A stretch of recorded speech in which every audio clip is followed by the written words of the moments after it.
जस आज चाहिँ तल्लो घरको बहिनीको दुईटा सुँगुर यहाँ ढालेको छ।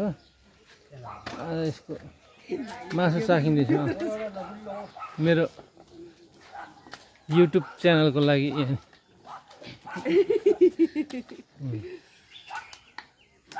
धमाधम 70 भाग लगाइदिएछ। हेरौँ पुग्छ कि पुग्दैन 70 भाग।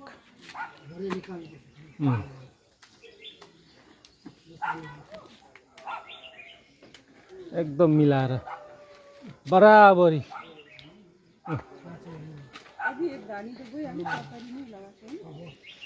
एक धारी होइन 2 किलो गयो होला। ए हो उसरी त भनेपछि त 2 किलो बिसौली भनेपछि 3.5 केजी गयो। एक धार्नी 1 केजी गयो।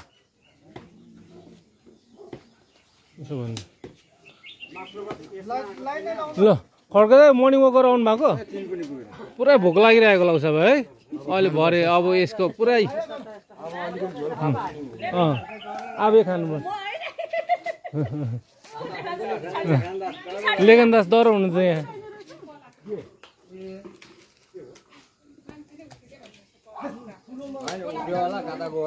कता कता गयो होला नि। उठेको होला नि। यतिखेर त उठिसक्छ नि। ए 2 बजेदेखि नै पुरै